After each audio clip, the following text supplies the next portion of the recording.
Hello, I'm Leo Sayer, you know, the singer. You make me feel like dancing. Whoa, whoa, yeah, yeah, I love you. Well, you know me anyway. Well, I'm going to be reading today to you from a fantastic book that I found called The Magical Scarecrows. This is book 2, wonderful book by Lynn Santer, Auntie Lynn, and I'm going to be reading chapter 7. So here goes. I hope you enjoy it as much as I do. Chapter 7, Santa's Scary Christmas. It had taken 6 weeks to sail from Australia all the way to England, and Cruz had been hidden on a lifeboat for the entire journey. He hadn't much liked the strange sensation of being at sea, and he was glad that he didn't need to eat, because he was sure that he would have been quite sick if he had not been a scarecrow. On his journey to England, Cruz had to endure all manner of discomfort, but perhaps the biggest indignity was meeting the seabirds just before he left Australia. The seabirds, unlike their feathered cousins in the bush, didn't know about magical scarecrows and thought Cruz was just a good pile of straw for them to make nests out of. As much as Cruz had tried to be very polite when he explained to the seabirds he needed his straw or would cease to exist, they kept pecking at him for some time. Eventually, he made them understand, and they flew off to find their straw elsewhere, but not before they had pecked holes in the toes of Cruz's boots. Poor Cruz was very concerned he would lose the straw that helped him to stand up, but he couldn't do much about it at sea. On the night after the ship docked at Dover, Cruz set foot on land for the first time in weeks.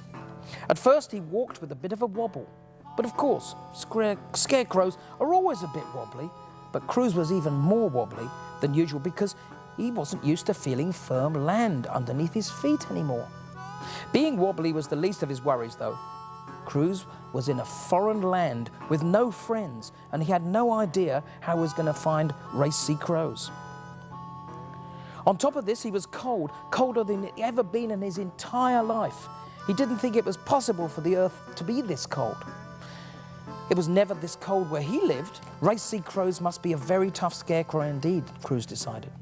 He wrapped himself up in the scarf and gloves that Mother Roo had given him, which helped a bit, but he still felt shivery. And all the way from the tip of his nose right the way through to the holes in his boots. Soon, an English pigeon flew past. "Good evening," Cruz said politely. The pigeon stopped mid-flight. As a matter of fact, had he not been in such an accomplished pilot, the pigeon would have fallen out of the sky altogether, just from shock. "Good evening," the pigeon replied to Cruz in a strong English accent. Still a little startled by a talking scarecrow he didn't know. "I wonder if you could help me," Cruz began. The pigeon landed on Cruz's shoulder and leant forward to look into Cruz's face. "You're that Australian scarecrow, aren't you?" the pigeon asked without needing an answer. "I've heard about you." "Have you?" replied Cruz. "How flattering. You'll be wanting to find Race-sea, I'll bet. Well, follow me and I'll lead you to him." Without another word, the pigeon flew off, with Cruz following close behind.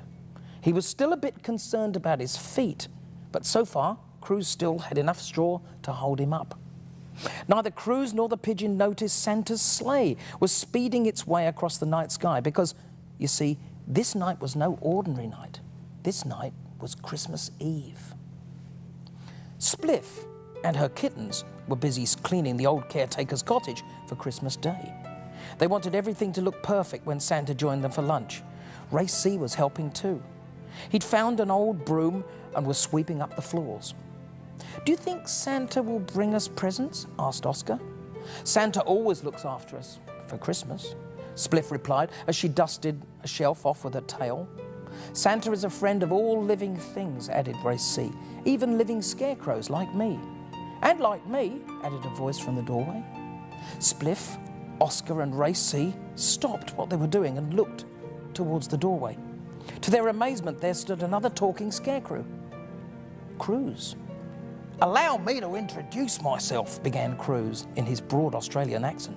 While Cruz explained all this long journey and his efforts to find another of his kind, none of them realised that sitting on a window, still listening to the entire conversation, was a magpie from London. The magpie had been searching all over England for the Scarecrow who foiled his attempt to steal the crown jewels. He had not forgiven Race C for capturing some of his friends, and now he wanted revenge.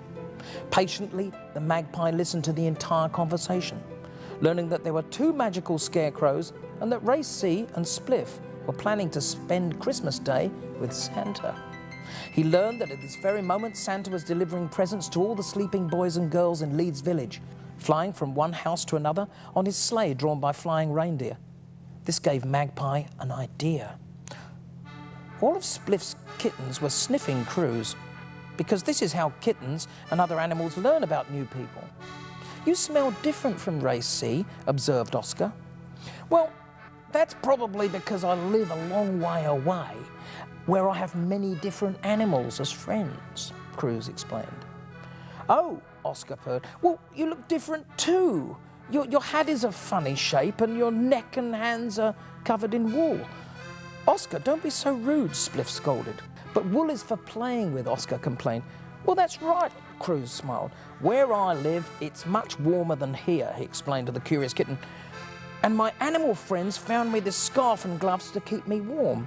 My hat isn't a kubra. Many farmers wear them in Australia." "How far away is Australia?" Oscar persisted. "A long way. All the way on the other side of the world." "Wow," Oscar gasped, seeing his brothers and sisters were all listening in wide-eyed amazement. "I bet it took a long time to get here." 6 weeks in a big ship," Cruz agreed. Oscar started counting off in his claws. 6 weeks? I was only born less than 6 weeks ago. I mean, that's almost like my whole life. "Fair dinkum," Cruz commented. "Excuse me, fair what?" Oscar asked.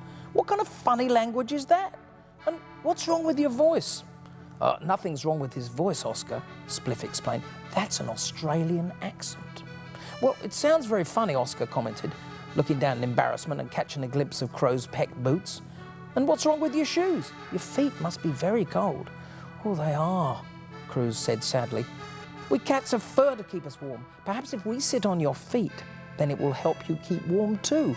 "Well, that's very kind of you," Cruz said, "but I'll be okay." Seeing Race C and Cruz were itching to ask each other questions, Spliff discreetly ushered Oscar and the other kittens aside.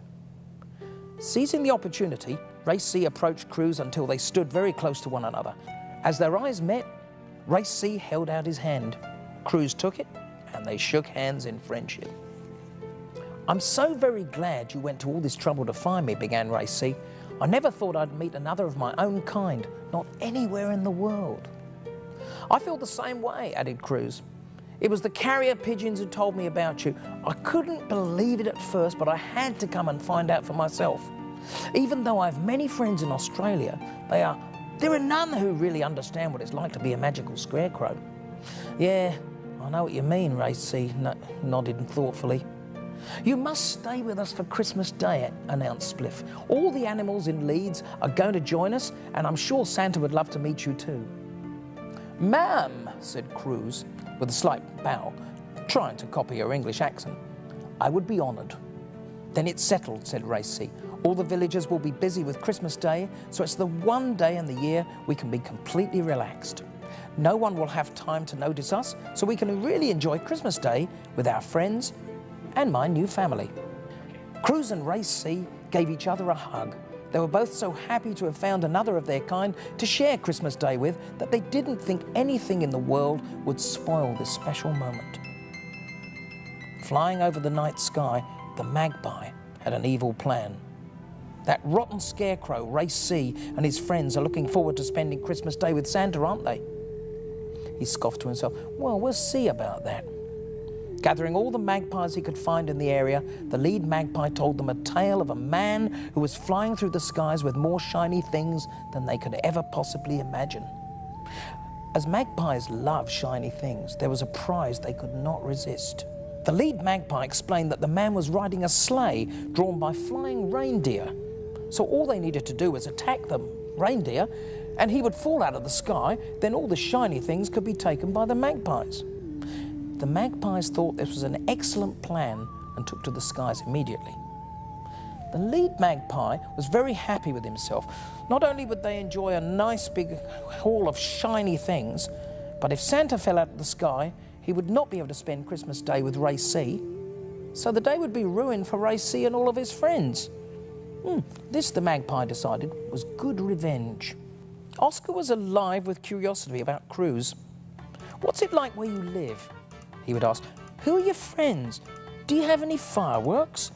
Do you have pantomimes?" Oscar's questions seemed endless. Spliff and Ray C smiled at the enthusiasm of the young cat. Seriously though, Spliff and Ray C were just as curious. Patiently, Cruz sat down and told Oscar all about his adventures with the travellers and the bushfire and all about his friends in Australia.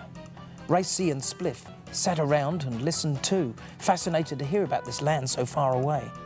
"But that's enough about me," Cruz said when he finished telling them about the Crocodile River. "I want to know all about life here in Leeds." "Well, it's pretty quiet most of the time," began Ray C. "Uncle Ray C, how can you say that?" Oscar asked, bouncing around with excitement. "What about the time you were nearly burned on the bonfire?" "Yes, added Spliff, and why did you tell Cruz about your adventures in London and how you saved the crown jewels?" "Really?" exclaimed Cruz. "You must tell me." As Ray C told Cruz all about his adventures, the magpies were nearing Santa's sleigh. "There it is, boys," called the lead magpie. "Follow me." The lead magpie swooped onto one reindeer and began pecking him. The poor reindeer cried out in pain as all the other magpies descended on all the reindeer and began pecking them too. Santa was horrified. "What are you doing?" called Santa. The magpies ignored Santa. They were only interested in making the reindeer fall out of the sky so they could steal all the shiny things. Before very long, the poor reindeer couldn't stand the pain of being pecked by the magpies any longer. One or two of them could still fly, but most were too tired and so dragged the rest of them and the sleigh and Santa and all the presents down to earth. They crash-landed in a big empty field with a giant thud. "That's it, boys," cried the lead magpie. "Well done. Santa won't be delivering any more presents tonight." The sleigh had landed with such a bump that Santa had hit his head, and now he lay quite unconscious on the ground. The reindeer were licking their wounds and hadn't yet noticed that Santa was asleep. The wicked magpies began stealing all the presents from the back of the sleigh one by one. They hadn't realised that this was the field where the badger and the rabbit lived, nor that the badger and the rabbit had seen everything that had happened. "Oh no," whispered the rabbit. "We can't allow this. We have to tell Ray C." With that, the rabbit and the badger ran off in the direction of the old caretaker's cottage. Oscar had fallen asleep in Cruz's lap. Spliff was quietly lapping milk from a saucer the caretaker had left for her. Cruz and Ray C were deep in conversation about their adventures, but they were talking very quietly so as not to wake the kittens, when the badger and the rabbit charged in. Ray C, something terrible has happened," began the rabbit. "The magpies have..." Before the rabbit could finish that sentence, he noticed that there were 2 scarecrows sitting in the cottage having a conversation with each other. Rabbits are very timid animals, so when he saw the strange new scarecrow, his natural reaction was to back away. "Don't be afraid," said Cruz. "I'm just like Ray C. I've travelled all the way from Australia to meet him." The rabbit and the badger both approached very slowly to get a closer look at Cruz and sniff the strange new smells he brought with him. "Where's Australia?" asked the badger. "It's a long story," answered Ray C, "but perhaps you should first tell me what happened." "Oh, yes, well, I almost forgot," said the badger. "It's Santa," said the rabbit. "His reindeer have been attacked by the magpies and he's fallen out of the sky." "Oh, no," meowed Spliff. "That's awful." "Very awful," agreed Ray C. "We must help him," added Cruz. A sleepy Oscar raised his head to see what the fuss was all about.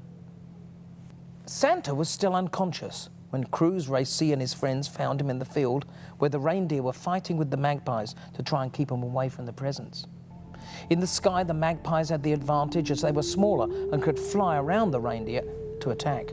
On the ground, however, it was a different matter. Reindeer have antlers, and each time a magpie would try to steal a present, the reindeer would charge with their antlers pointed towards the magpies. So far, the magpies hadn't managed to steal a single present, but the reindeer were getting very tired, and they were still hurting from the attack in the sky.